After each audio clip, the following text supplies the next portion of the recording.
Carmen Reyes Delgado observaba desde el umbral de su casa callada de cal blanca cómo el polvo se levantaba en pequeños remolinos sobre el camino de tierra, presagiando la llegada de algo que cambiaría su vida para siempre. Tenía 20 años y el corazón lleno de sueños que había aprendido a silenciar. Sus manos, curtidas por las madrugadas entre los olivos, guardaban la delicadeza necesaria para pintar azulejos con motivos florales que vendía en el mercado dominical del pueblo. Cada pieza era un fragmento de su alma, una ventana a los jardines que imaginaba en sus noches de insomnio. Cuando el calor sofocante la obligaba a buscar refugio en la azotea para contemplar las estrellas.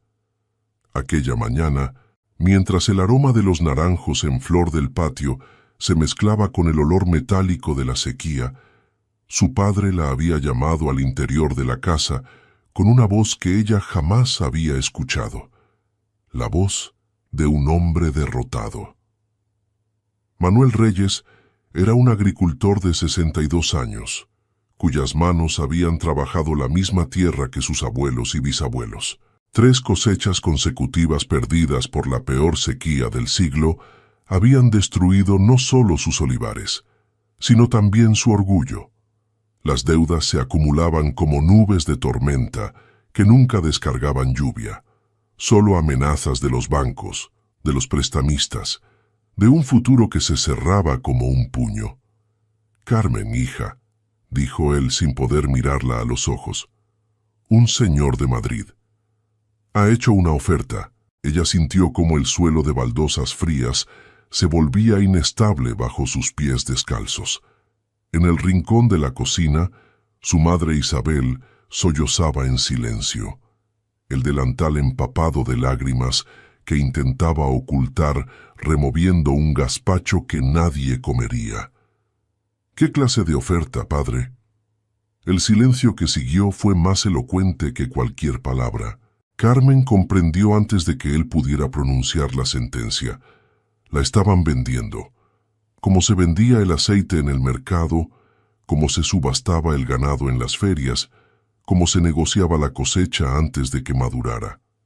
«Pagará todas las deudas», murmuró Manuel. «La casa quedará libre.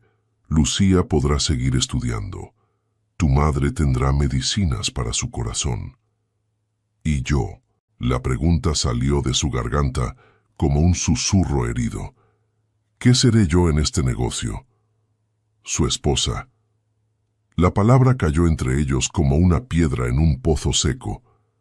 Carmen buscó en los ojos de su padre algún rastro del hombre que le había enseñado a reconocer el canto de los jilgueros, que la había llevado sobre sus hombros por los olivares cuando era niña, que le había prometido que algún día vería el mar.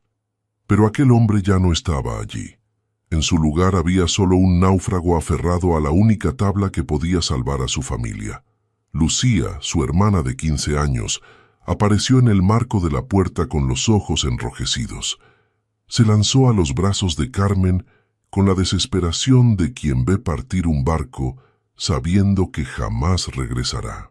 «Te sacaré de ahí», susurró contra su cuello. «Te lo juro por la Virgen de la Esperanza. Estudiaré, trabajaré, haré lo que sea».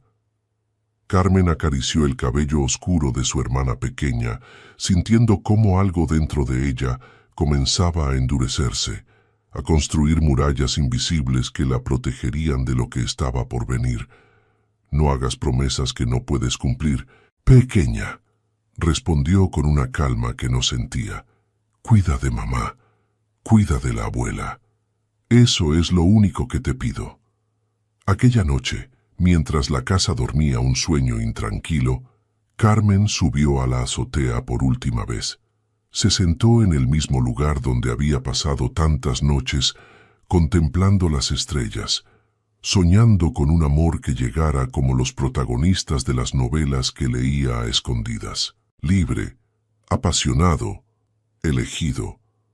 Ahora entendía que el amor para algunas personas era un lujo tan inalcanzable como el agua en tiempos de sequía, la brisa nocturna trajo el perfume de los jazmines del patio de la vecina y, mezclado con él, el sonido lejano de una guitarra flamenca que alguien tocaba en la plaza del pueblo.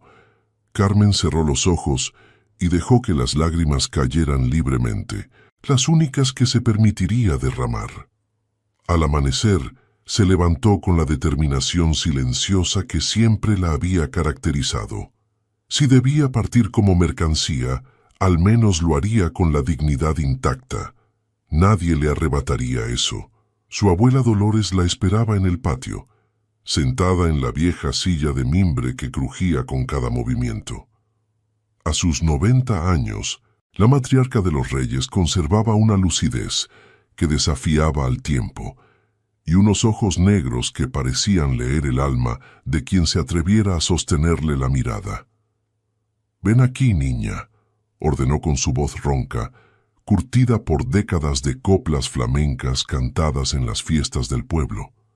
Carmen se arrodilló junto a ella, sintiendo el roce de aquellas manos arrugadas sobre su mejilla. La anciana extrajo de entre los pliegues de su falda negra un pequeño objeto envuelto en terciopelo desgastado. «Esto perteneció a mi madre, y a la madre de mi madre, y a todas las mujeres del gado que vinieron antes», dijo mientras desenvolvía un peine de oro con incrustaciones de coral rojo, tan hermoso que parecía irreal en aquella casa donde la pobreza se colaba por cada rendija. «Lo guardé bajo las tablas del suelo durante la guerra, durante el hambre, durante todas las tormentas que ha soportado esta familia». «Abuela, no puedo». «Puedes y debes», la interrumpió Dolores con firmeza. «Guárdalo cerca del corazón. Y recuerda siempre, mi niña, una reina no necesita corona para saber quién es». Carmen tomó el peine entre sus manos temblorosas, sintiendo el peso de generaciones de mujeres que habían sobrevivido a sus propias tormentas. En aquel momento, algo cambió en su interior. No sería una víctima. Fuera lo que le esperaba en Madrid, lo enfrentaría como las mujeres de su sangre habían enfrentado guerras, hambres y desamores. Con la frente alta y el peine de coral oculto en el equipaje, Carmen subió al coche negro que la esperaba en la puerta. No miró atrás. Si lo hacía, sabía que no tendría fuerzas para marcharse. El motor arrancó y el paisaje de su infancia comenzó a desdibujarse tras el cristal. Los olivares plateados, los campos dorados de trigo ya segado, las casas blancas que brillaban bajo el sol como dados de azúcar esparcidos por la llanura. Todo aquello que había sido su mundo se convertía ahora en un recuerdo, en una fotografía que se desvanecía con cada kilómetro. Y mientras el coche negro la alejaba de Marchena, Carmen se aferró a las palabras de su abuela como quien se aferra a una oración en medio de la tormenta. Una reina no necesita corona para saber quién es. El tren atravesó España como una aguja de acero, cosiendo paisajes que Carmen jamás había visto. Las planicies castellanas se extendían infinitas bajo un cielo tan azul que parecía pintado, y los campos de girasoles giraban sus rostros dorados hacia el sol como fieles en una catedral de luz. 6 horas de viaje en las que no probó bocado ni intercambió palabra con nadie. El revisor la observó con curiosidad cuando pasó a comprobar su billete de primera clase, probablemente preguntándose qué hacía una joven vestida con ropa humilde en un vagón reservado habitualmente para empresarios y diplomáticos. Carmen miraba por la ventana, pero sus ojos no veían el paisaje. Su mente estaba atrapada en un bucle de preguntas sin respuesta. ¿Cómo sería él? ¿Qué esperaría de ella? ¿Sería cruel, indiferente, posesivo? Había escuchado historias de mujeres vendidas a hombres ricos, historias que terminaban en mansiones convertidas en cárceles doradas, en vidas de lujo vacío y soledad infinita. Se llevó la mano al pecho, donde el peine de coral descansaba oculto bajo la tela de su blusa. El contacto con el metal frío la reconfortó, como si las manos de su abuela la sostuvieran a través de la distancia. Madrid la recibió con un estruendo de bocinas, un enjambre de coches y una selva de edificios que se alzaban hacia el cielo como gigantes de cristal y hormigón. Carmen nunca había visto nada parecido. En Marchena, el edificio más alto era la torre de la iglesia, y el ruido más intenso era el canto de los gallos al amanecer. El coche que la esperaba en la estación de Atocha la condujo por avenidas anchas flanqueadas de árboles, pasando frente a fuentes monumentales y parques que parecían oasis de verde en medio del asfalto. El conductor, un hombre mayor de uniforme impecable, no habló durante todo el trayecto, y ella agradeció el silencio. Cuando los portones de hierro forjado de La Moraleja se abrieron ante ella, Carmen sintió que cruzaba un umbral hacia otro mundo. Los jardines que se extendían ante sus ojos eran de un verde tan intenso que parecía artificial, imposible. Una fuente de mármol blanco cantaba en el centro del césped perfectamente recortado, y ella tuvo que contener las lágrimas al pensar en cuánta agua se desperdiciaba allí, mientras en Marchena los pozos se secaban uno tras otro. La mansión era un palacio de piedra clara y ventanales amplios, con hiedra trepando por una de las fachadas y rosales de todos los colores bordeando el camino de grava. Carmen contó mentalmente las ventanas. 27. 27 ventanas para un solo hombre. Y entonces lo vio. Alejandro Mendoza Herrera estaba de pie en la entrada principal, las manos entrelazadas delante del cuerpo, en una postura que denotaba nerviosismo.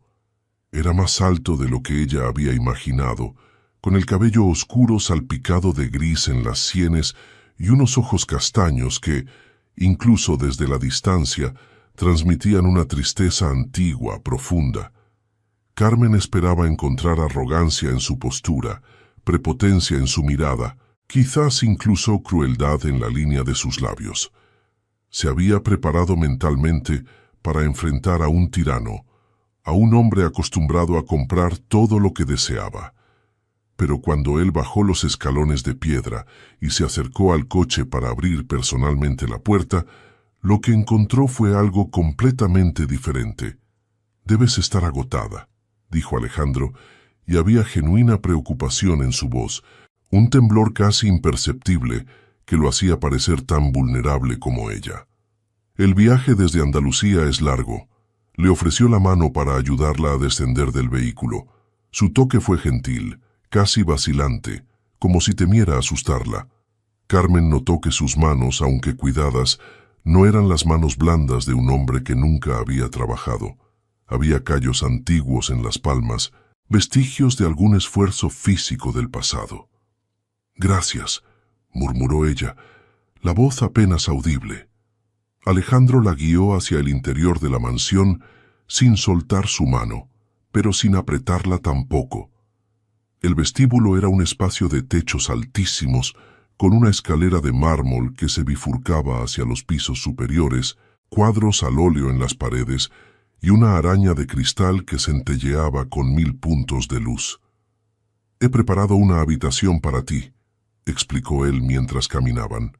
«Solo tuya, por el tiempo que necesites». Carmen se detuvo en seco, confundida. «¿Solo mía?» «Este matrimonio fue un acuerdo comercial», dijo Alejandro enfrentando su mirada por primera vez. «Pero tú no eres una mercancía. No espero nada de ti que no desees dar libremente. Si nunca…» Hizo una pausa como si buscara las palabras correctas. «Si nunca deseas que este matrimonio sea más que un papel firmado, lo respetaré». Ella no supo qué responder. Toda la armadura que había construido durante el viaje, todas las defensas emocionales que había levantado, comenzaron a agrietarse ante aquella declaración inesperada. El dormitorio que le asignaron era más grande que toda la casa de Marchena. Una cama con dosel ocupaba el centro, vestida con sábanas de lino tan suaves que Carmen tuvo que contenerse para no acariciarlas. Había un vestidor del tamaño de su antiguo cuarto, un baño con bañera de mármol y una terraza privada que daba a los jardines traseros. Sobre la almohada encontró un sobre de papel color marfil con su nombre escrito en una caligrafía elegante. Dentro, una nota breve. Bienvenida a tu nueva casa. Espero que algún día pueda convertirse en tu hogar. Descansa esta noche. Mañana comenzaremos a conocernos, si lo deseas. A. Carmen leyó las palabras 3 veces buscando el engaño oculto, la trampa que debía existir detrás de tanta amabilidad. Pero solo encontró tinta sobre papel, una promesa susurrada en la soledad de aquella habitación inmensa. Se sentó en el borde de la cama, todavía vestida con la ropa del viaje, y dejó que el silencio de la mansión la envolviera. Era un silencio diferente al de Marchena. Allí el silencio estaba lleno de vida, grillos, búhos, el susurro del viento entre los olivos. Aquí era un silencio vacío, el silencio de espacios demasiado grandes para una sola presencia. Por primera vez, desde que el coche negro había estacionado frente a su casa, Carmen se permitió un atisbo de esperanza. Quizás, solo quizás, su destino no sería tan terrible como había imaginado. Pero la esperanza, lo sabía bien, era un lujo peligroso para alguien como ella. Las semanas siguientes transcurrieron en una danza cuidadosa de cortesías y silencios. Alejandro cumplía su palabra con una constancia que desconcertaba a Carmen. Jamás la tocaba sin permiso. Jamás exigía su compañía. Jamás la hacía sentir como la mercancía que técnicamente era. Compartían las cenas en el comedor formal, una estancia de techos artesonados, donde una mesa de caoba para 20 comensales los separaba como un océano de madera pulida. Las conversaciones eran educadas, superficiales, el clima de Madrid, las noticias del periódico, los jardines que Carmen había comenzado a explorar en sus largas caminatas solitarias. Pero había momentos, breves destellos, en los que algo más profundo asomaba entre las palabras. Una tarde, mientras tomaban café en la biblioteca, Alejandro le preguntó sobre su afición a la pintura de azulejos. ¿Cómo descubriste que te gustaba? Quiso saber, genuinamente interesado. Carmen tardó un momento en responder. Nadie le había preguntado nunca por sus gustos, sus sueños, sus pequeñas pasiones secretas. Mi abuela tenía una colección de azulejos antiguos en su casa, explicó finalmente. Algunos tenían más de 100 años. Me pasaba horas mirándolos, intentando descifrar las historias que contaban sus dibujos. Un día, cuando tenía 12 años, encontré pinturas viejas en el desván y decidí crear mis propios azulejos. Los primeros fueron horribles. Una sonrisa tímida curvó sus labios, pero con el tiempo fui mejorando. Alejandro la escuchaba con una atención que ella no estaba acostumbrada a recibir. En Marchena, las mujeres hablaban y los hombres asentían sin escuchar realmente, pensando en las cosechas, en las deudas, en los problemas que consideraban verdaderamente importantes. «Me gustaría ver tus obras algún día», dijo él, «si quisieras mostrármelas». Fue una petición, no una orden, una invitación, no una exigencia. Y Carmen, a pesar de todas sus defensas, sintió que una pequeña grieta se abría en el muro que había construido alrededor de su corazón. Pero la paz de aquellos primeros días estaba destinada a romperse. Doña Pilar Herrera de Mendoza llegó un viernes por la tarde sin previo aviso, como una tormenta de verano que arrasa con todo a su paso. Era una mujer de 80 años que vestía exclusivamente de negro, con el cabello blanco recogido en un moño severo y unos ojos grises que parecían capaces de atravesar el acero. Carmen estaba en el jardín, contemplando los rosales, cuando escuchó el sonido de unos tacones sobre la grava. Se volvió y encontró a la anciana examinándola de arriba abajo con una expresión de desprecio apenas disimulado. Así que tú eres la campesina, dijo doña Pilar a modo de saludo, la que mi hijo ha comprado como se compra una yegua en la feria. El insulto golpeó a Carmen como una bofetada, pero ella mantuvo la compostura. Las palabras de su abuela resonaron en su memoria. Una reina no necesita corona para saber quién es. Buenas tardes, señora, respondió con voz firme. Soy Carmen Reyes, su nuera. La anciana soltó una risa seca, desprovista de humor. Mi nuera. Qué palabra tan grande para alguien tan insignificante. En las semanas siguientes, doña Pilar se instaló en la mansión para supervisar la adaptación de la nueva señora de la casa, según explicó a su hijo. En realidad, su presencia tenía un único propósito: hacer la vida de Carmen lo más miserable posible. Las humillaciones eran constantes y calculadas. Comentarios sobre su acento andaluz, sobre su falta de educación formal, sobre su origen humilde. Correcciones públicas sobre su manera de sostener los cubiertos, de caminar, de vestirse. Comparaciones veladas con Elena, la exesposa de Alejandro, que al menos provenía de buena familia. Carmen soportaba cada ataque con la dignidad silenciosa que había heredado de generaciones de mujeres andaluzas. Pero por las noches, en la soledad de su habitación, las lágrimas caían sobre la almohada de lino mientras se preguntaba cuánto más podría resistir. El momento más cruel llegó durante una cena formal en el Hotel Ritz, donde Alejandro debía reunirse con importantes socios empresariales. Carmen había elegido cuidadosamente un vestido azul marino que él mismo le había regalado semanas antes, sencillo pero elegante. «Querida», dijo doña Pilar con una sonrisa venenosa mientras le servían el primer plato, «ese color te hace parecer más oscura. Las campesinas deberían evitar los tonos que resaltan su piel curtida por el sol». El comentario provocó risas incómodas entre algunos comensales. Carmen sintió cómo el rubor subía por sus mejillas, cómo las manos comenzaban a temblarle bajo la mesa. Fue entonces cuando sucedió. Doña Pilar, con un movimiento que parecía accidental, pero que Carmen supo perfectamente deliberado, volcó su copa de vino Rioja sobre el regazo de su nuera.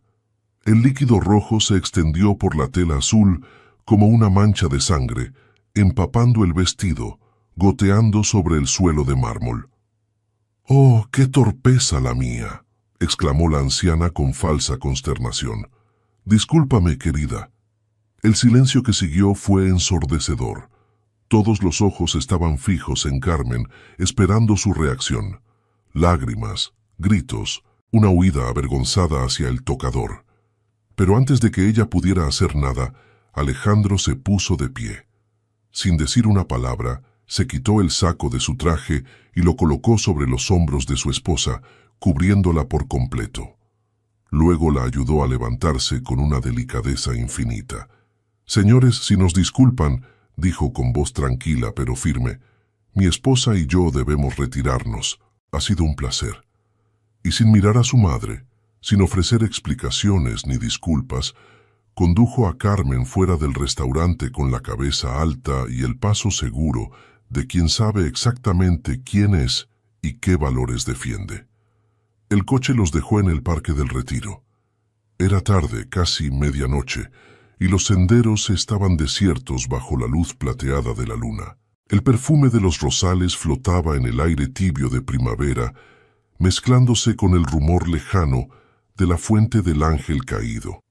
Carmen caminaba en silencio junto a Alejandro, todavía envuelta en su saco, que olía a madera de sándalo y a algo indefinible que ella comenzaba a asociar con la seguridad. «Lo siento», dijo él finalmente. «Mi madre es difícil». «¿Por qué me defendiste?». La pregunta salió antes de que pudiera detenerla. Alejandro se detuvo junto a un banco de hierro forjado y la invitó a sentarse con un gesto. «Porque lo que hizo estuvo mal», respondió simplemente. y porque eres mi esposa. No por elección. No, admitió él, no por elección, pero eso no te hace menos merecedora de respeto. Se sentaron en silencio durante un largo momento, contemplando el reflejo de la luna sobre el estanque cercano. Carmen sintió que algo se desplazaba en su interior, como placas tectónicas reajustándose después de un terremoto. ¿Por qué aceptaste este acuerdo?, preguntó finalmente. Un hombre como tú debe tener docenas de mujeres dispuestas a casarse por amor. Alejandro soltó una risa amarga. Por amor. ¡Qué concepto tan esquivo! Y entonces, bajo el cielo estrellado de Madrid, comenzó a contarle su historia. Le habló de Elena, su primera esposa, a quien había amado con la pasión ciega de los 25 años, de los 15 años de matrimonio que él creyó felices, llenos de viajes, de fiestas, de una vida social brillante. De la noche en que regresó temprano de un viaje de negocios y la encontró en su propia cama con Ricardo, su mejor amigo desde la infancia. El divorcio fue devastador, continuó la voz cargada de un dolor que los años no habían conseguido borrar, no por perderla a ella. Con el tiempo entendí que nunca me amó realmente, solo amaba lo que yo podía darle. Lo que me destruyó fue la traición. Descubrir que todo había sido mentira, que mientras yo trabajaba para construir un futuro para nosotros, ella se reía de mí a mis espaldas. Carmen escuchaba en silencio, sintiendo cómo su percepción de aquel hombre se transformaba con cada palabra. No era un villano comprando una esposa, era un alma herida buscando desesperadamente algo que pudiera ser real. Mi madre nunca se recuperó del escándalo, continuó Alejandro. Para ella, el apellido Mendoza lo es todo. Cuando cumplí 50 años, ya me dio un ultimátum. O me casaba y producía un heredero, o me desheredaría y dejaría toda la fortuna familiar a la iglesia. ¿Y aceptaste casarte con una desconocida para conservar tu herencia? No. Alejandro la miró directamente a los ojos por primera vez en toda la noche. Acepté porque estaba cansado de luchar, Carmen, cansado de las mujeres que se acercaban a mí solo por mi dinero, cansado de las sonrisas falsas y las promesas vacías. Pensé que si debía casarme, al menos lo haría de una manera honesta. Un acuerdo comercial, sin pretensiones de amor, sin posibilidad de traición. Pero yo podría traicionarte también. Podrías, admitió él, pero no lo harás. ¿Cómo puedes estar tan seguro? Alejandro sonrió, y por primera vez Carmen vio algo de calidez genuina en su expresión, porque he visto cómo miras la fuente del jardín cada vez que pasas junto a ella, como si te doliera físicamente ver tanta agua desperdiciada. Una persona capaz de sentir ese dolor por algo tan simple no es capaz de traicionar a nadie. Carmen no supo qué responder. Aquel hombre la había observado más de lo que ella imaginaba. Había visto más allá de sus defensas, había adivinado verdades que ella misma apenas comenzaba a comprender. Hay algo más que deberías saber sobre mí, continuó Alejandro. Algo que mi madre considera mi mayor fracaso. Le habló entonces de su verdadera pasión, la literatura. De los años de juventud en que soñaba con ser profesor, con enseñar a García Lorca y Machado a generaciones de estudiantes hambrientos de poesía. De los cuadernos llenos de versos propios que guardaba en el cajón de su escritorio, nunca publicados, nunca compartidos con nadie. Mi padre murió cuando yo tenía 23 años, explicó. De un día para otro, me convertí en el heredero de un imperio inmobiliario que nunca deseé. Mi madre no me dio opción, o asumía el negocio familiar, o ella se encargaría de destruir todo lo que mi padre había construido. Así que enterré mis sueños y me convertí en el hombre que ves ahora. Un empresario exitoso que escribe poemas a escondidas y se avergüenza de admitir que prefiere a Neruda a los balances financieros. Carmen sintió que las lágrimas acudían a sus ojos, pero esta vez no eran de tristeza, sino de algo parecido al reconocimiento. Aquel hombre, envuelto en su traje de miles de euros, sentado en un parque de Madrid a medianoche, era tan prisionero de su circunstancia como ella de la suya. «Leí uno de tus poemas», confesó él de pronto, «el que escribiste en el reverso de una servilleta durante la cena de la semana pasada. Lo encontré cuando recogían la mesa». Carmen se sobresaltó. Había olvidado aquella servilleta, unas líneas garabateadas mientras esperaba el postre, versos sobre olivares sedientos y lunas de plata. «No sabía que escribías poesía», añadió Alejandro. «Es hermosa, cruda y hermosa, como la tierra de donde vienes».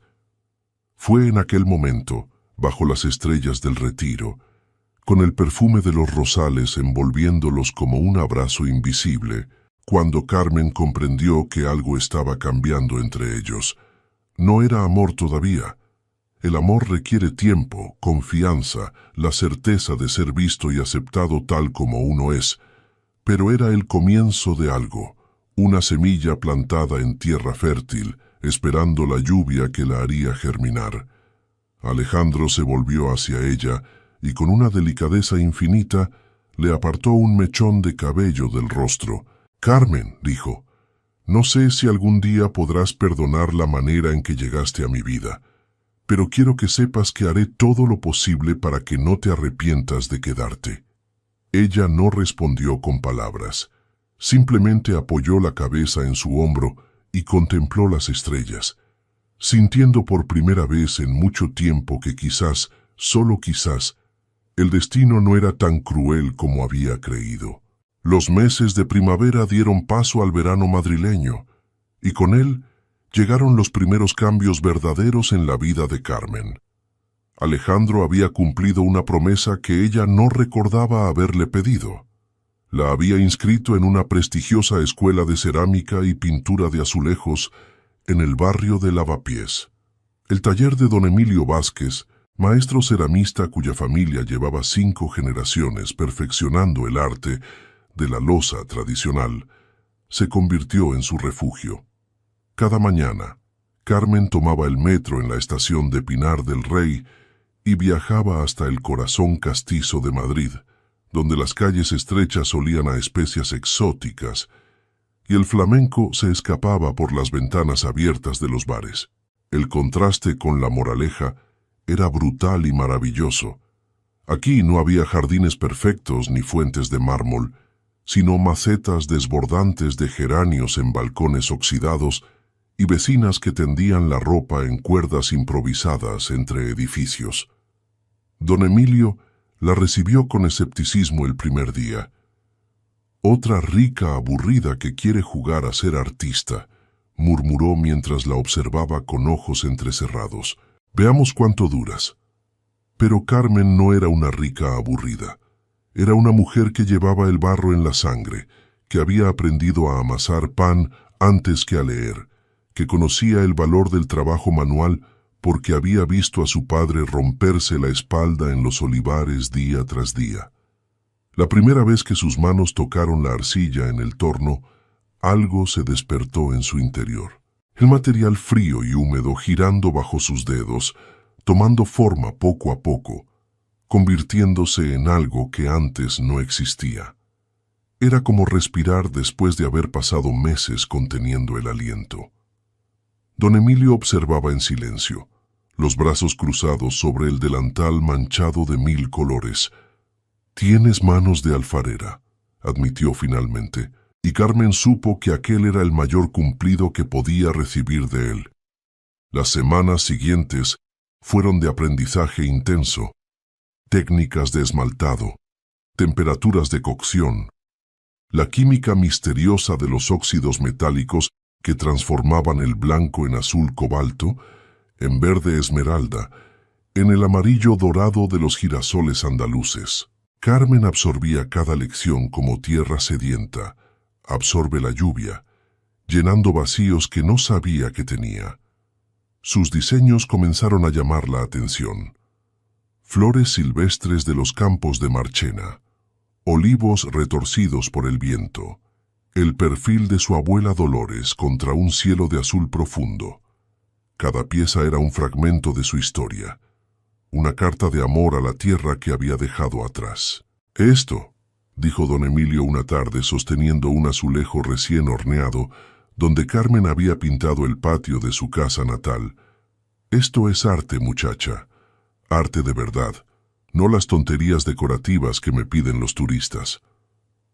Aquella noche, Carmen llegó a la mansión con una sonrisa que no podía ocultar. Alejandro la esperaba en la biblioteca, como se había convertido en su costumbre, rodeado de libros y papeles del trabajo que inevitablemente traía a casa. «Te ves diferente», observó él, alzando la vista del documento que leía. «Feliz». «Hoy don Emilio me llamó artista», confesó ella, y la palabra brillaba en su boca como una joya recién descubierta. Alejandro sonrió, y Carmen notó que su sonrisa también era diferente últimamente, más frecuente, más genuina, menos guardada. «Siempre lo fuiste», dijo él. «Solo necesitabas a alguien que te lo recordara». Cenaron juntos en la cocina aquella noche, no en el comedor formal que ambos habían aprendido a evitar. La cocinera, sorprendida por la petición, les preparó una tortilla española sencilla y una ensalada de tomates que Carmen sazonó con aceite de oliva traído de Marchena. Hablaron durante horas, de arte y literatura, de sueños enterrados y esperanzas renacientes. Alejandro le mostró algunos de sus poemas, versos que hablaban de soledad y búsqueda, de máscaras que pesan más que el rostro que ocultan, y Carmen sintió que conocía a aquel hombre mejor con cada palabra leída. «Deberías publicarlos», dijo ella. «Son hermosos». «Quizás algún día», respondió él, «cuando tenga el valor de dejar de esconderme». Fue esa noche cuando Carmen se dio cuenta de que algo había cambiado irreversiblemente en su corazón. Miraba a Alejandro y ya no veía al hombre que la había comprado. Veía a un compañero de soledades, un alma gemela atrapada en su propia jaula dorada, alguien que la entendía de una manera que nadie había logrado antes. Pero el amor, lo sabía bien, era un terreno minado para personas como ellos, y las minas más peligrosas eran las que aún no habían detonado. Sofía de Armenteros apareció en sus vidas como un huracán de perfume francés y sonrisas afiladas. Era una tarde de septiembre, cuando Carmen regresó del taller y encontró a una mujer desconocida tomando el té con doña Pilar en el salón principal. Alta, rubia, con la elegancia estudiada de quien ha pasado la vida perfeccionando cada gesto, Sofía se levantó para saludarla con un beso en cada mejilla que se sintió como una declaración de guerra. «Así que tú eres la famosa Carmen», dijo, pronunciando su nombre como si fuera algo ligeramente desagradable. «Alejandro me ha hablado tanto de ti». «No sabía que Alejandro y usted se conocían», respondió Carmen, manteniendo la calma a pesar de la alarma que sonaba en su interior. «Oh, nos conocemos desde hace años, ¿verdad, Pilar?». Sofía intercambió una mirada cómplice con la anciana. «Fuimos muy cercanos, antes de que él cometiera ese error con Elena, por supuesto». La historia se reveló poco a poco a través de conversaciones fragmentadas y miradas cargadas de significado. Sofía de Armenteros había sido la novia de Alejandro en la universidad. El primer amor que todas las madres sueñan para sus hijos, de buena familia, educada en Suiza, heredera de una fortuna vinícola que rivalizaba con la de los Mendoza. El compromiso se había roto por razones que nadie explicaba claramente. Alejandro se había casado con Elena pocos meses después, y Sofía había desaparecido de la escena social madrileña durante años, supuestamente viviendo en París. Ahora que ha regresado, explicó doña Pilar durante una de sus muchas cenas en las que Carmen se sentía como una intrusa en su propia casa. Creo que sería apropiado que la incluyéramos en nuestro círculo social. Después de todo, es prácticamente de la familia. Carmen observaba en silencio mientras Sofía se insertaba gradualmente en sus vidas. Aparecía en las cenas de negocios, en los eventos benéficos, en las reuniones familiares. Siempre perfectamente vestida, siempre con el comentario justo, siempre rozando el brazo de Alejandro un segundo más de lo necesario. «No confío en ella», le dijo a su marido una noche, cuando estaban solos en la biblioteca. Alejandro suspiró, cerrando el libro que fingía leer. «Sofía es complicada, pero es inofensiva. Solo está buscando recuperar viejas amistades. ¿Por qué rompieron el compromiso?». La pregunta quedó flotando en el aire, pesada como una nube de tormenta. «Fue hace mucho tiempo», respondió él finalmente. «No tiene importancia, pero tenía importancia». Carmen lo sentía en cada fibra de su ser, en cada mirada que interceptaba entre Sofía y doña Pilar, en cada susurro que se apagaba cuando ella entraba en una habitación. La bomba estalló un domingo de octubre. Carmen llegó al desayuno y encontró a Alejandro con una revista entre las manos, el rostro pálido como el mármol de las estatuas del jardín. Sobre la portada, una fotografía suya, tomada claramente sin su conocimiento, acompañaba un titular devastador: «La campesina que atrapó al millonario. ¿Amor verdadero o el mayor golpe de la década?». El artículo, firmado por un periodista anónimo, detallaba supuestamente cómo Carmen había orquestado su matrimonio con Alejandro. Según las fuentes citadas, la familia Reyes había planeado el encuentro durante meses, aprovechando la información privilegiada de un empleado del banco que gestionaba los préstamos de los agricultores andaluces. «Esto es mentira», dijo Carmen, sintiendo cómo el mundo se derrumbaba a su alrededor. «Jamás. Mi familia jamás». «Lo sé», respondió Alejandro, pero había algo en su voz, una nota de duda que la atravesó como un cuchillo. «¿Lo sabes?», repitió ella. «¿O lo crees?». Él no respondió, y aquel silencio fue más elocuente que cualquier acusación. Las semanas siguientes fueron un descenso al infierno. Los rumores se extendieron por los círculos sociales de Madrid como fuego en un olivar seco. Invitaciones que antes llegaban a diario dejaron de aparecer. Conocidos que saludaban efusivamente comenzaron a cruzar de acera para evitarla. Pero lo peor no era el rechazo social. Lo peor era ver cómo Alejandro se alejaba día tras día, refugiándose en el trabajo, llegando tarde a casa, evitando las conversaciones que antes buscaba con ansia. El hombre que había comenzado a abrirle su corazón se había encerrado nuevamente tras muros de piedra y hielo. Una noche, Carmen lo encontró en la biblioteca mirando por la ventana hacia los jardines oscurecidos. «Alejandro», dijo suavemente, «tenemos que hablar». «¿De qué?». Su voz era fría, distante. «De cómo me manipularon, de cómo caí en la misma trampa 2 veces. Yo no te manipulé, mi familia tampoco, éramos personas desesperadas, sí, pobres, sí, pero nunca». «¿Cómo puedo estar seguro?», la interrumpió él volviéndose para encararla. «¿Cómo puedo confiar en alguien que llegó a mi vida porque su padre la vendió?». Las palabras golpearon a Carmen con la fuerza de un puñetazo. Dio un paso atrás, sintiendo cómo las lágrimas acudían a sus ojos, pero negándose a dejarlas caer.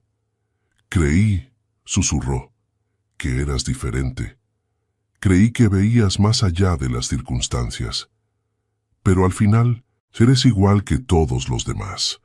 Salió de la biblioteca sin esperar respuesta, subió las escaleras hasta su habitación y cerró la puerta con llave por primera vez desde que había llegado a aquella mansión. Aquella noche, mientras el silencio de la casa la envolvía como un sudario, Carmen tomó el peine de coral de su abuela y lo apretó contra su pecho. Las palabras de Dolores resonaban en su memoria. Una reina no necesita corona para saber quién es. Pero en aquel momento, sola en la oscuridad de una habitación demasiado grande para una sola persona, Carmen no se sentía como una reina. Se sentía exactamente como lo que Alejandro había insinuado, una mercancía defectuosa, una inversión que había resultado ser un fraude. Y lo peor de todo era que una parte de ella, la parte que siempre había creído que no merecía ser amada de verdad, susurraba que quizás él tenía razón. Lucía llegó a Madrid en el peor momento posible y, paradójicamente, en el único momento en que podía hacerlo. Carmen no había respondido a las llamadas de su familia en semanas. No podía soportar la idea de contarles lo que estaba sucediendo, de admitir que el sacrificio que habían hecho por ella, entregarla a un desconocido para salvar la granja, había resultado en una humillación pública y un matrimonio en ruinas. Pero Lucía, con la determinación que compartía con su hermana mayor, había tomado un autobús nocturno desde Sevilla y se había presentado en los portones de La Moraleja con una mochila gastada y los ojos llenos de fuego andaluz. «He venido a sacarte de aquí», declaró cuando Carmen abrió la puerta, sorprendida de encontrarla en el umbral. «Hice una promesa y pienso cumplirla». Carmen la abrazó con una fuerza que no sabía que le quedaba. En los brazos de su hermana pequeña, toda la armadura que había construido durante semanas se desmoronó y lloró como no había llorado desde aquella última noche en la azotea de Marchena. Se sentaron en el jardín, lejos de los oídos indiscretos de doña Pilar, y Carmen le contó todo. El artículo de la revista, las acusaciones, el alejamiento de Alejandro, la certeza creciente de que todo había sido un error colosal. «Es mentira», dijo Lucía cuando su hermana terminó. «Cada palabra de ese artículo es mentira, y puedo probarlo».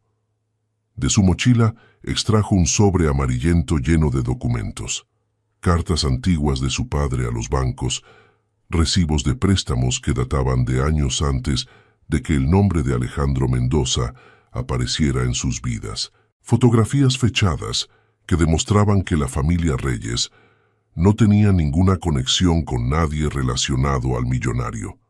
Pero lo más importante era un vídeo grabado en el teléfono móvil de Lucía.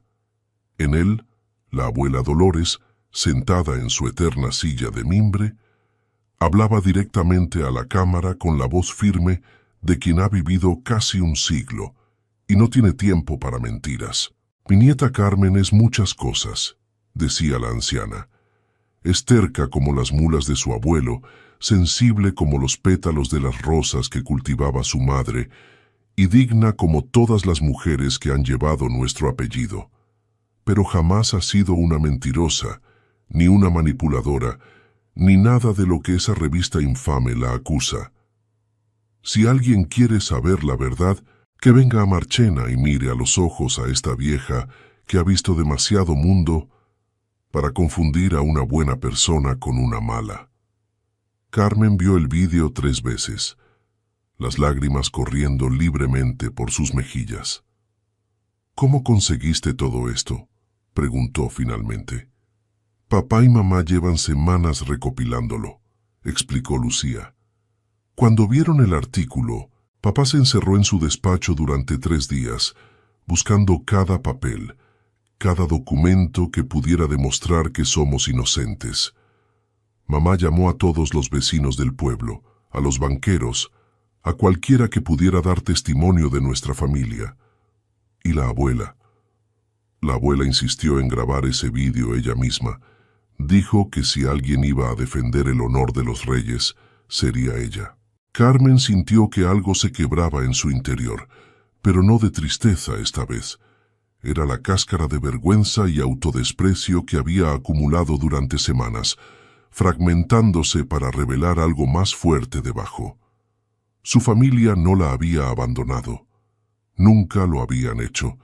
Mientras ella se hundía en la duda y el aislamiento, ellos habían estado luchando por ella desde el otro extremo de España. «Hay algo más», añadió Lucía con una expresión seria. «Hice algunas investigaciones por mi cuenta.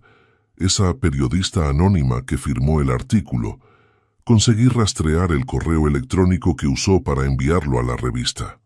Y el correo fue enviado desde una dirección IP vinculada a una empresa de relaciones públicas. Una empresa que tiene un cliente muy específico, Sofía de Armenteros. El nombre cayó entre ellas como una pieza de dominó que finalmente encajaba en su lugar. Ella, susurró Carmen, ella lo planeó todo. Desde el principio, confirmó Lucía. No sé exactamente cuáles son sus motivaciones, pero está claro que quiere destruir tu matrimonio y ha estado usando a la madre de tu marido como cómplice. Carmen se puso de pie, sintiendo cómo la rabia comenzaba a reemplazar la tristeza. No era una rabia ciega ni destructiva, sino algo más peligroso, la determinación fría de una mujer que ha decidido dejar de ser víctima. «Necesito hablar con Alejandro», dijo. «¿Crees que te escuchará?» «No lo sé», admitió Carmen. «Pero tengo que intentarlo. Si después de ver estas pruebas sigue sin creerme, entonces sabré que nunca hubo nada real entre nosotros». Aquella noche, con las pruebas reunidas en una carpeta y el vídeo de su abuela cargado en su propio teléfono, Carmen tocó la puerta del despacho de Alejandro. Él tardó un momento en abrir, y cuando lo hizo, su expresión era una mezcla de sorpresa y cautela. «Necesito que me escuches», dijo ella antes de que pudiera hablar. «Solo una vez. Después, si sigues sin creerme, me iré de esta casa y no volverás a verme jamás». Algo en su tono, quizás la ausencia total de súplica, la dignidad inquebrantable que había heredado de generaciones de mujeres andaluzas, hizo que Alejandro se apartara para dejarla entrar. Y Carmen, con la calma de quien sabe que está jugando su última carta, comenzó a mostrarle la verdad que otros habían intentado enterrar. La confesión duró casi 2 horas. Carmen habló sin interrupciones, presentando cada documento, cada fotografía, cada prueba que Lucía había traído desde Marchena. Reprodujo el vídeo de la abuela Dolores 3 veces, hasta que las palabras de la anciana quedaron grabadas en el silencio del despacho. Finalmente, reveló lo que su hermana había descubierto sobre Sofía, la conexión con la empresa de relaciones públicas, el correo electrónico rastreado, el patrón de manipulación que se extendía como una telaraña invisible sobre todos ellos. Cuando terminó, Alejandro permaneció en silencio durante un tiempo que pareció eterno. Su rostro era una máscara indescifrable, pero Carmen notó el temblor casi imperceptible de sus manos sobre el escritorio. «¿Por qué?», preguntó él finalmente, la voz ronca. «¿Por qué Sofía haría algo así?». «Eso tendrás que preguntárselo a ella». Alejandro se levantó y caminó hacia la ventana, dándole la espalda. La luz de la luna entraba por los cristales proyectando sombras largas sobre los estantes repletos de libros. «Sofía y yo», comenzó, y Carmen sintió cómo su corazón se contraía ante lo que pudiera venir. «Fuimos novios en la universidad. Estuvimos comprometidos durante casi 1 año. Lo sé. Lo que no sabes es por qué rompimos». Se volvió para encararla, y en sus ojos había una vergüenza antigua, profunda. «Descubrí que había estado filtrando información sobre mis negocios familiares a su padre. Los Armenteros querían absorber nuestra empresa, y ella era su espía dentro de mi vida». Carmen no dijo nada, pero entendió instantáneamente. La traición de Elena no había sido la primera, solo la más dolorosa, porque llegó después de que Alejandro creyera haber aprendido la lección. «Cuando la confronté», continuó él, «Sofía me rogó que no la abandonara. Prometió que cambiaría, que había sido presionada por su familia, que me amaba de verdad. Pero yo ya había perdido la capacidad de creerle. La dejé y me casé con Elena pocos meses después. Pensé que empezar de nuevo con alguien completamente diferente borraría el pasado, pero no lo hizo. No. Su voz se quebró ligeramente. Y ahora entiendo que Sofía nunca me perdonó. No por romper el compromiso, sino por elegir a otra mujer. Para alguien como ella eso es imperdonable. Se acercó a Carmen lentamente, como si temiera asustarla con un movimiento brusco. «Te debo una disculpa», dijo. «No una simple, no de las que se ofrecen por cortesía. Te debo una disculpa real, profunda, de las que duelen porque reconocen el daño causado». «Alejandro». «Dejé que mis miedos me controlaran», la interrumpió. «Dejé que el fantasma de Elena y el veneno de Sofía me convencieran de que no podía confiar en nadie. Y en el proceso te hice exactamente lo que juré que nunca haría. Te traté como si fueras culpable de algo que no habías cometido». Las lágrimas brillaban en los ojos de ambos ahora, reflejando la luz de la luna como estrellas atrapadas en cristal líquido. «Eso no es lo que más me dolió», confesó Carmen, y las palabras salieron de un lugar tan profundo que apenas las reconoció como propias. «Lo que más me dolió fue que por un momento te creí. Creí que tenías razón, que yo no merecía ser amada de verdad, que mi existencia solo tenía valor en lo que podía dar a otros. Carmen, he cargado con eso toda mi vida», continuó ella, sin poder detenerse ahora que las compuertas se habían abierto. «La sensación de no ser suficiente, de ser un peso para mi familia, de existir solo para servir a los demás.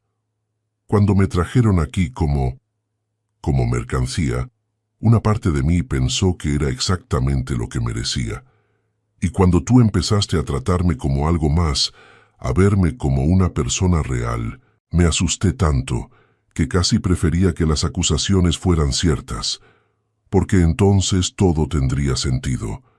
Entonces no tendría que creer que alguien podía amarme por quien soy».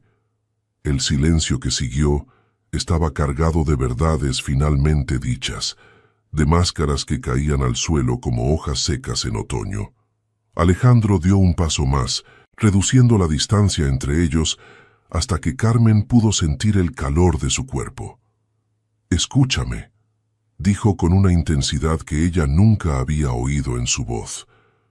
«Lo que tu padre hizo fue un acto de desesperación, no de crueldad. Lo que yo hice al aceptar fue cobardía disfrazada de pragmatismo. Pero lo que ha crecido entre nosotros, lo que siento cuando te veo sonreír, cuando leo tus versos garabateados en servilletas, cuando te observo trabajar el barro como si estuvieras creando vida, eso no fue comprado. Eso no puede ser comprado». «¿Qué es entonces?» «No lo sé», admitió él. «Quizás sea el comienzo de algo que todavía no tiene nombre. O quizás sea amor disfrazándose de amistad, porque ambos tenemos demasiado miedo de llamarlo por su verdadero nombre». Carmen sintió que algo se rompía y se reconstruía simultáneamente en su interior.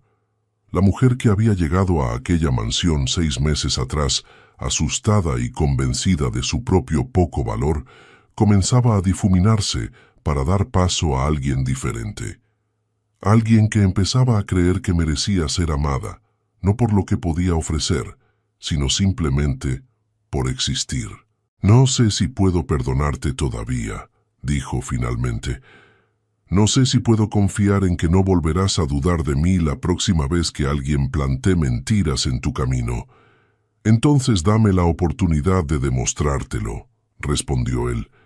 «No con palabras, porque las palabras son fáciles. Con acciones, con tiempo, con la paciencia que debería haberte mostrado desde el principio». Ella lo miró largamente, buscando en sus ojos algún rastro de falsedad, alguna señal de que aquello era solo otra trampa. Pero solo encontró vulnerabilidad, esperanza y algo que se parecía peligrosamente al amor. «De acuerdo», dijo finalmente. Pero quiero algo a cambio. Lo que sea. Quiero que confrontes a Sofía y quiero estar presente cuando lo hagas. La confrontación tuvo lugar 3 días después, en el mismo salón donde Sofía había tomado el té con doña Pilar aquella primera tarde de septiembre. Carmen había insistido en que la reunión fuera en territorio neutral, pero Alejandro argumentó que la mansión era precisamente donde todo había comenzado y donde debía terminar.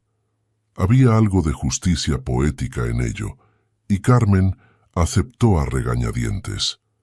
Sofía llegó vestida de blanco inmaculado, como una novia o una víctima, dependiendo de quién la mirara.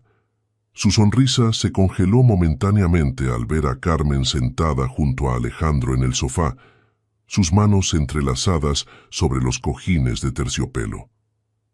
«Qué encantadora sorpresa», dijo, recuperando la compostura con la rapidez de una serpiente. «No sabía que esto era una reunión familiar». «Siéntate, Sofía», ordenó Alejandro, y su voz tenía un filo que Carmen no le había escuchado antes. La mujer obedeció, cruzando las piernas con elegancia estudiada.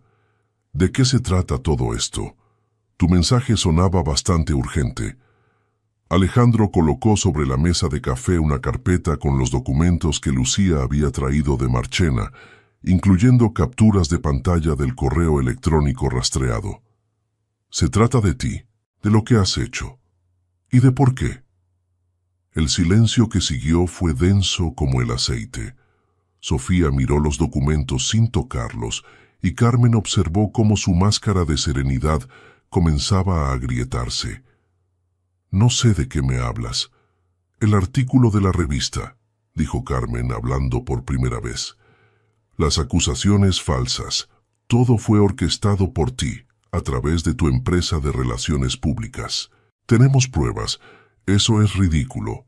«¿Lo es?» Alejandro tomó una de las capturas de pantalla. «Este correo electrónico fue enviado desde una dirección IP registrada a nombre de tu empresa. El periodista que firmó el artículo no existe. Es un seudónimo que has usado antes para plantar noticias favorables sobre tus clientes. ¿Quieres que continúe?» Sofía permaneció en silencio durante un largo momento. Luego, lentamente, una sonrisa amarga curvó sus labios pintados de rojo. «¿Y qué si fui yo?», dijo finalmente, abandonando toda pretensión. «¿Qué vas a hacer, Alejandro? ¿Denunciarme? ¿Destruir mi reputación como yo intenté destruir la de tu buena esposa? Quiero saber por qué». «¿Por qué?». La risa de Sofía era un sonido hueco, desprovisto de alegría. «Porque me lo quitaste todo, Alejandro. Me humillaste delante de toda nuestra clase social. Me dejaste por una cualquiera que ni siquiera tuvo la decencia de hacerte feliz. Y después, cuando pensé que finalmente había encontrado mi oportunidad, cuando tu madre me contactó para decirme que estabas buscando esposa, ¿qué hiciste? Compraste a una campesina». «No la compré, la compraste», interrumpió Sofía, la máscara finalmente destrozada. «¿Crees que no lo sé? Tu madre me contó todo. El acuerdo con la familia, las deudas pagadas, la transacción comercial disfrazada de matrimonio, y ni siquiera entonces me elegiste a mí. Preferiste a una extraña antes que volver a darme una oportunidad». Carmen observaba el intercambio en silencio, sintiendo una mezcla compleja de emociones. Había esperado encontrar maldad pura en Sofía, pero lo que veía era algo diferente. Una mujer destrozada por el rechazo, envenenada por años de resentimiento, incapaz de aceptar que el amor no se puede forzar ni fabricar. «Sofía», dijo suavemente, sorprendiendo a todos, incluida ella misma, «lo que hiciste estuvo mal. Me causaste un dolor inmenso, a mí y a mi familia, pero entiendo de dónde viene». La otra mujer la miró con desconfianza. «¿Qué se supone que significa eso? Significa que sé lo que es sentirse invisible, lo que es creer que no mereces amor porque alguien te lo negó. Lo que es construir murallas tan altas que terminas atrapada dentro de ellas. El silencio se extendió como una sábana sobre la habitación. Sofía la miraba con una expresión que oscilaba entre el odio y algo parecido al reconocimiento. «Tú no sabes nada de mí», dijo finalmente, pero su voz había perdido veneno.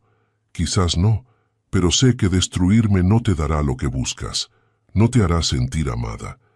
No borrará el rechazo, solo te dejará más vacía de lo que ya estás». Sofía se levantó bruscamente, recogiendo su bolso con movimientos torpes que traicionaban su agitación. «Esta conversación ha terminado». «Sí», acordó Alejandro. «Ha terminado. Y también tu relación con esta familia. No quiero verte cerca de mi casa, de mi esposa o de mi madre. Si vuelvo a saber de ti, si plantas otra historia falsa, si intentas cualquier cosa contra nosotros, usaré todos mis recursos para destruir tu empresa, tu reputación y todo lo que te importa». ¿He sido claro? Sofía lo miró con ojos que brillaban de lágrimas contenidas. «Perfectamente». Y sin otra palabra, salió del salón, dejando tras de sí el eco de sus tacones sobre el mármol y el fantasma de una historia de amor que nunca fue. La partida de Sofía no resolvió todos los problemas, pero marcó el inicio de una nueva etapa. Doña Pilar, confrontada con las pruebas de su complicidad, tuvo que enfrentar finalmente las consecuencias de sus acciones. La conversación entre madre e hijo fue larga, dolorosa y necesaria. Carmen no estuvo presente, pero escuchó fragmentos a través de las paredes de la mansión, voces alzadas que gradualmente dieron paso al silencio y finalmente a algo parecido a la paz. La anciana no se disculpó. No era su estilo, pero dejó de atacar a su nuera. Era un progreso pequeño, pero significativo. Carmen, por su parte, se sumergió en su arte con una intensidad renovada. Las horas en el taller de don Emilio se convirtieron en su santuario, el lugar donde procesaba todo lo que había vivido y lo transformaba en belleza tangible. Sus azulejos comenzaron a contar historias diferentes ahora. Ya no eran solo paisajes de Marchena o retratos de su abuela. Eran narrativas completas pintadas en cerámicas. Mujeres que sostenían el mundo sobre sus espaldas, jardines que florecían en medio de desiertos, pájaros que rompían las barras de sus jaulas. Una tarde de noviembre, don Emilio la llamó a su despacho, un pequeño cuarto atestado de bocetos, fotografías y herramientas antiguas, y le mostró una carta. «Es de la Galería Marlborough», explicó con una sonrisa que revelaba años de tabaco y café. «Quieren exponer tu trabajo, una exposición individual, Carmen. ¿Entiendes lo que eso significa?» Ella no lo entendía, no completamente, pero el brillo en los ojos de su maestro le dijo que era algo importante, algo que las campesinas de Marchena no conseguían normalmente, algo que la colocaba en un mapa que nunca había soñado recorrer. Aquella noche compartió la noticia con Alejandro durante la cena. Él la escuchó con atención, haciendo las preguntas correctas, mostrando un interés genuino que todavía la sorprendía después de tanto tiempo. «¿Estás feliz?», preguntó cuando terminó de contarle los detalles. «No lo sé», admitió ella. «Estoy abrumada, asustada. Parte de mí sigue esperando despertar y descubrir que todo ha sido un sueño». «No es un sueño», dijo él alcanzando su mano sobre la mesa. «Es tu talento, finalmente reconocido. Es lo que siempre mereciste». Carmen lo miró, y algo se movió en su pecho. No era el amor arrebatador de las novelas románticas, no era la pasión que consumía y destruía. Era algo más profundo, más sólido. El reconocimiento de que aquel hombre, con todas sus fallas y cicatrices, la veía realmente. La veía como artista, como mujer, como igual. «Hay algo que quiero pedirte», dijo ella. «Dime, Quiero volver a Marchena.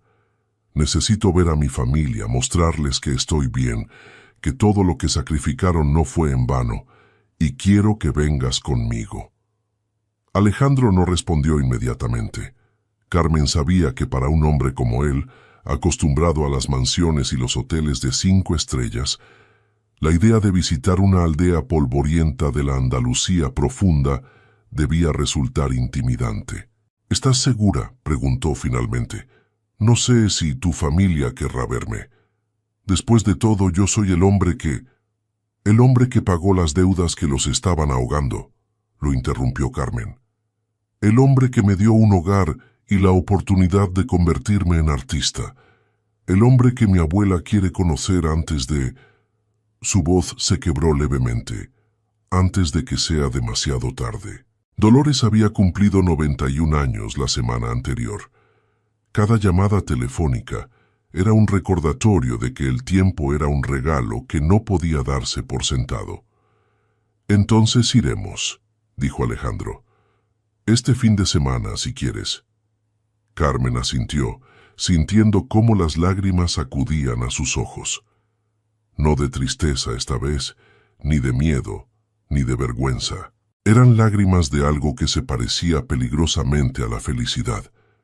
El viaje a Marchena fue una inversión del camino que había recorrido meses atrás. Esta vez, Carmen miraba por la ventana del coche y veía el paisaje con ojos diferentes. Los campos de girasoles ya marchitos por el otoño, las planicies castellanas doradas de sol poniente, los olivares que comenzaban a aparecer cuando cruzaron la frontera invisible hacia Andalucía. Alejandro conducía en silencio, permitiéndole sumergirse en sus pensamientos. De vez en cuando su mano buscaba la de ella sobre el asiento, un contacto breve que decía más que cualquier palabra. Cuando el coche entró en el camino de tierra que conducía a la casa de sus padres, Carmen sintió que el corazón se le subía a la garganta. Allí estaba la fachada callada de cal blanca, un poco más deteriorada que en su memoria. Allí estaba el patio con los naranjos que su madre cuidaba como si fueran hijos. Allí estaba la silla de mimbre vacía, donde su abuela solía sentarse a contemplar el atardecer. La puerta se abrió antes de que pudieran bajar del coche. Lucía salió corriendo, seguida de Isabel, que se secaba las manos en el delantal como si llevara horas cocinando. Probablemente así era. Manuel apareció en el umbral, más encorvado de lo que Carmen recordaba, con el cabello completamente blanco ahora. Los abrazos fueron largos, húmedos de lágrimas, llenos de palabras que se atropellaban unas a otras. Alejandro permaneció un paso atrás, observando la reunión con una expresión que oscilaba entre la ternura y la incomodidad de quien no está seguro de su lugar. Fue Dolores quien rompió el hielo. La anciana apareció en la puerta apoyada en su bastón, los ojos negros brillando con la misma lucidez de siempre. «Tú debes ser el millonario», dijo mirando a Alejandro de arriba abajo. «Ven aquí, muchacho, déjame verte bien». Y cuando él se acercó, la abuela tomó su rostro entre las manos arrugadas y lo examinó como si pudiera leer su alma a través de la piel. «Tienes ojos tristes», dictaminó, «pero honestos. Eso es bueno. Los hombres con ojos mentirosos no duran mucho en esta familia». Alejandro sonrió y Carmen vio cómo algo de la tensión abandonaba sus hombros. «Es un honor conocerla, señora Dolores». Dolores a secas. «En esta casa no hay señoras ni señores, solo familia. Ahora entra que el gazpacho se enfría y mi hija lleva 3 días cocinando como si esperara al mismísimo rey». Pasaron 3 días en Marchena. 3 días de comidas interminables en el patio bajo la parra, de conversaciones que se extendían hasta la madrugada, de secretos compartidos y heridas que comenzaban a sanar. Manuel tardó en aceptar a Alejandro. El primer día apenas cruzó palabra con él, refugiándose en el huerto con la excusa de revisar los olivos que finalmente habían comenzado a recuperarse gracias a las lluvias del otoño. Pero al segundo día, Carmen los encontró juntos examinando las raíces de un árbol centenario, discutiendo técnicas de injerto como si se conocieran de toda la vida. «Tu padre es un hombre sabio», le dijo Alejandro aquella noche mientras paseaban por los olivares bajo la luz de la luna. «Me ha enseñado más sobre agricultura en 2 horas de lo que aprendí en toda mi vida». «¿Y qué has aprendido?» «Que las raíces profundas son las que sostienen los árboles durante las tormentas, que la paciencia es más valiosa que el dinero, y que un hombre que trabaja la tierra con sus propias manos merece más respeto que uno que firma cheques desde un despacho». Carmen se detuvo, mirándolo con una intensidad que lo hizo contener el aliento. «¿Eso es lo que piensas de ti mismo? ¿Que no mereces respeto?» «A veces», admitió él, «heredé un imperio que nunca construí, vivo en una mansión que nunca soñé.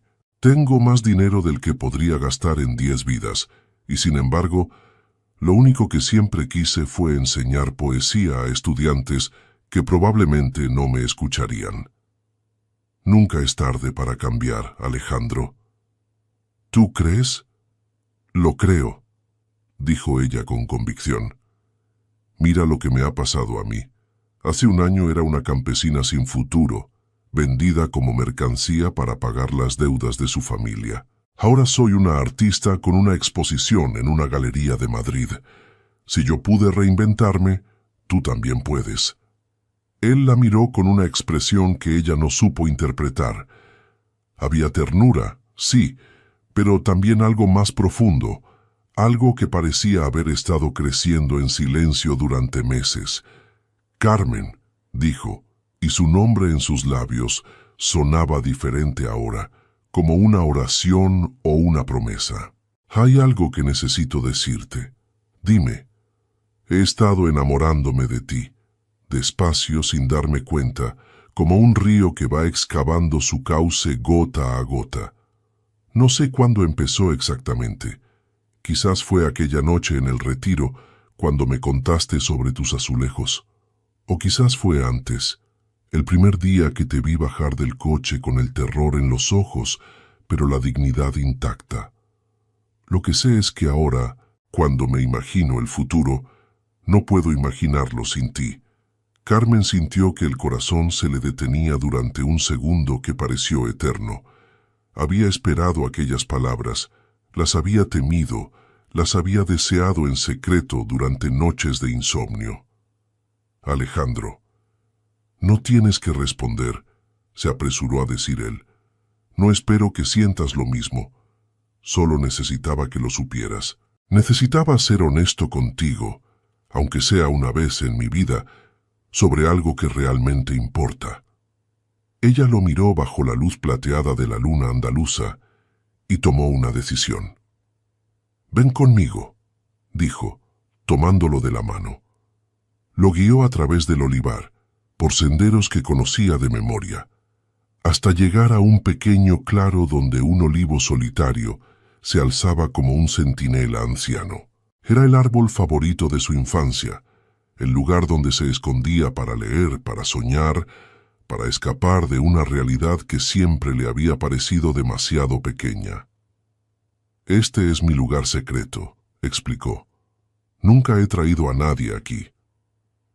Alejandro miró el árbol con reverencia, entendiendo el significado de aquel gesto. «Gracias por compartirlo conmigo». «Hay algo más», dijo Carmen, llevándose la mano al cabello donde el peine de coral brillaba bajo la luna. «Mi abuela me dio esto el día que me fui de Marchena. Me dijo que lo guardara cerca del corazón, que una reina no necesita corona para saber quién es».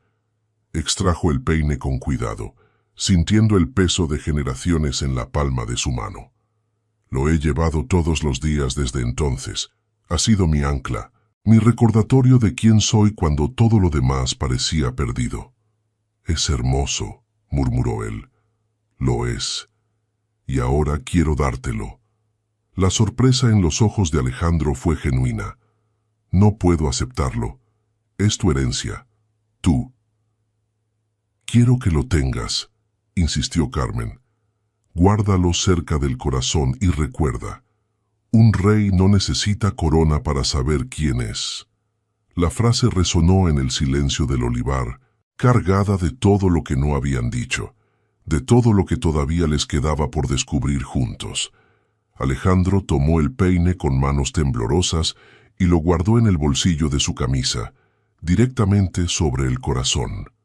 Esto significa, comenzó, pero no pudo terminar la frase. Significa que estoy eligiéndote, completó ella.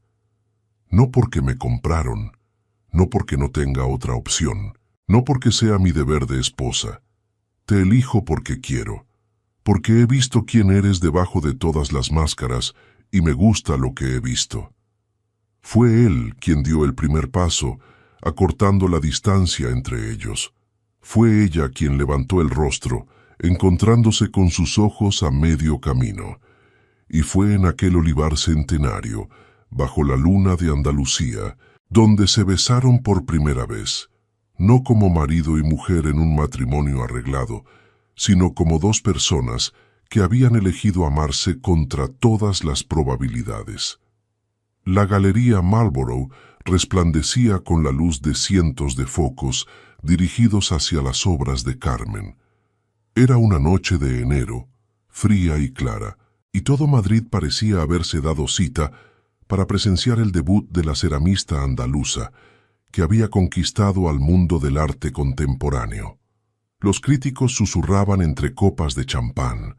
Los coleccionistas examinaban los azulejos con ojos calculadores, y los periodistas disparaban sus cámaras como si cada pieza fuera un tesoro recién descubierto. Carmen se movía entre los invitados como en un sueño. El vestido que llevaba, diseñado por ella misma con bordados inspirados en los motivos de sus azulejos, la hacía sentir simultáneamente fuera de lugar y exactamente donde debía estar. A su lado, Alejandro irradiaba un orgullo silencioso.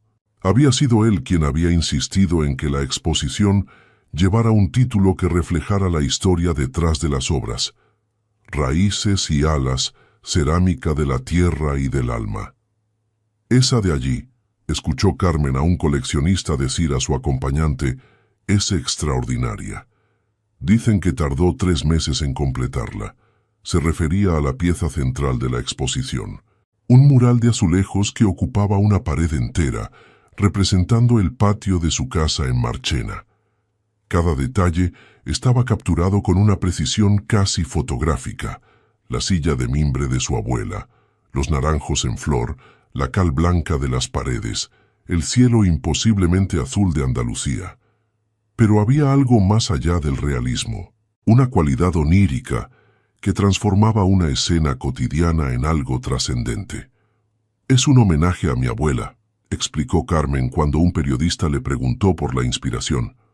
A todas las abuelas que guardan la memoria de pueblos enteros, que transmiten historias y sabiduría a través de generaciones, que son las verdaderas guardianas de nuestra identidad. A medida que la noche avanzaba, el orgullo inicial de Carmen comenzó a teñirse de melancolía. Había una ausencia que pesaba más que todas las presencias. Dolores no había podido viajar a Madrid. A sus 91 años, el médico del pueblo había desaconsejado el viaje, y la anciana había aceptado con la resignación de quien sabe que algunas batallas no pueden ganarse. Pero entonces, en medio del bullicio de la galería, Carmen sintió que alguien tiraba de su manga. Era Lucía, con los ojos brillantes de emoción. «Ven», susurró. «Hay alguien que quiere verte». La condujo hacia una pequeña sala apartada donde habían instalado una pantalla conectada a Internet. Y allí, en videollamada desde Marchena, estaba el rostro arrugado de Dolores, iluminado por la luz de una vela, porque la electricidad del pueblo había vuelto a fallar. «Abuela». Carmen sintió que las lágrimas acudían a sus ojos. «¿Cómo?» «Tu hermana me enseñó a usar este aparato infernal», respondió la anciana con una sonrisa. No entiendo cómo funciona, pero si sirve para verte en tu noche de gloria, estoy dispuesta a hacer las paces con la tecnología. Ojalá pudieras estar aquí. Estoy ahí, niña, ¿no lo ves? Señaló hacia algún punto fuera de la cámara. Cada azulejo que has pintado lleva un pedazo de mí, de tu madre, de todas las mujeres que vinieron antes que tú. Cuando la gente mira tus obras, nos está mirando a todas nosotras. Carmen tuvo que sentarse porque las piernas no la sostenían.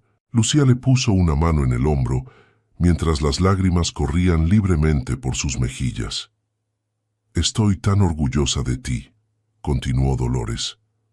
«No por los premios, ni por la galería, ni por el dinero que ganarás. Estoy orgullosa porque te mantuviste de pie cuando todo te empujaba a caer, porque encontraste tu voz cuando el mundo te decía que callaras, porque convertiste el dolor en belleza. Todo lo aprendí de ti, abuela». «No», la anciana negó con la cabeza. «Yo solo planté la semilla. Tú la hiciste florecer». Pasaron unos minutos más hablando, compartiendo detalles de la exposición, describiendo las obras que la cámara no alcanzaba a mostrar. Cuando la conexión comenzó a fallar, Dolores levantó una mano arrugada hacia la pantalla. «Ahora ve», ordenó. «Esta es tu noche. Brilla como la estrella que siempre has sido». La videollamada se cortó y Carmen permaneció un momento en la pequeña sala, recomponiendo su corazón antes de volver a enfrentar la multitud. Cuando regresó a la galería principal, encontró a Alejandro hablando con un grupo de periodistas. Al verla, se disculpó educadamente y caminó hacia ella con una expresión de preocupación.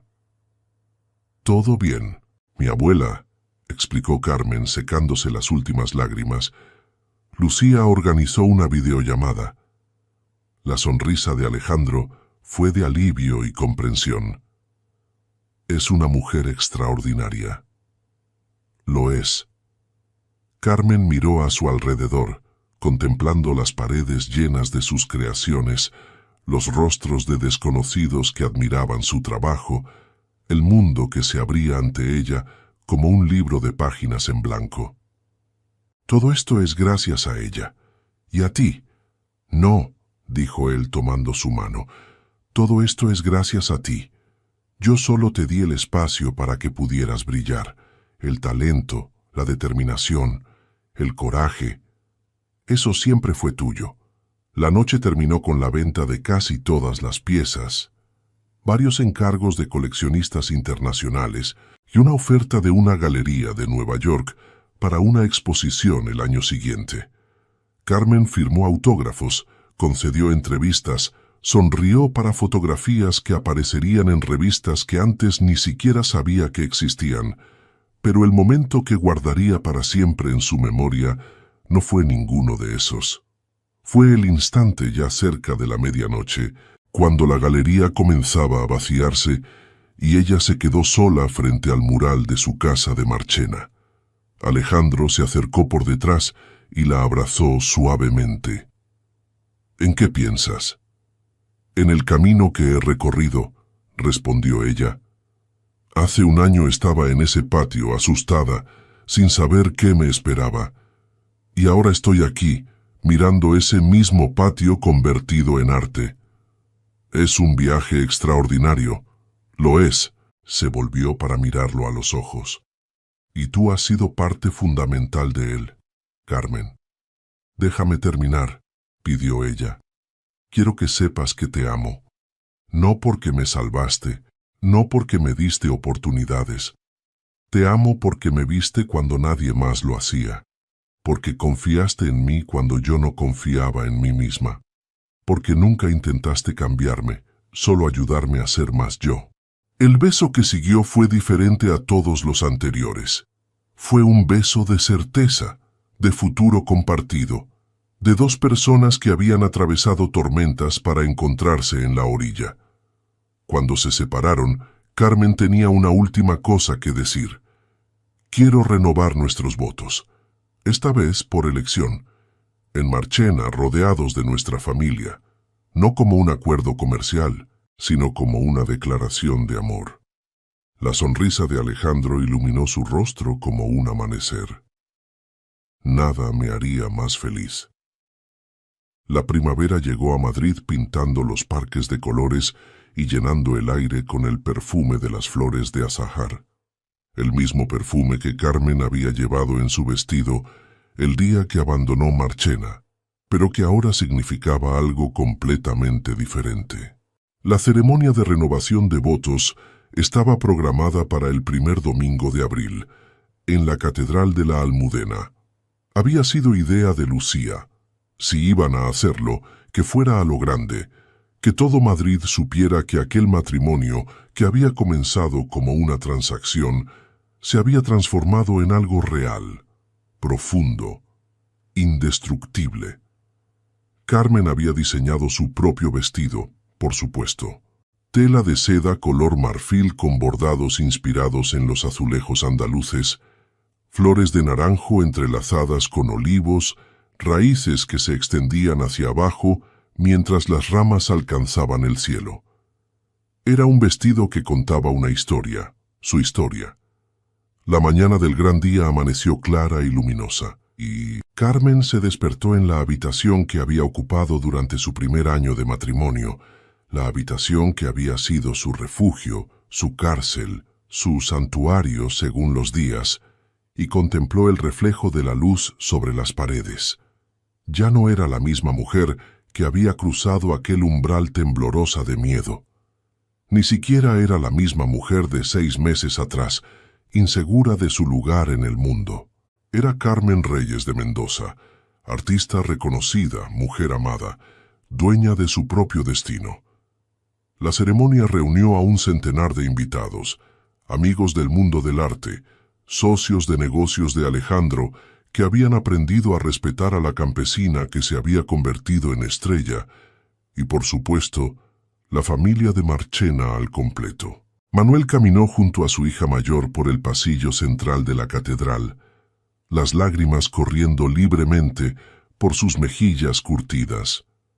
No eran lágrimas de vergüenza esta vez, como las que había derramado el día del acuerdo.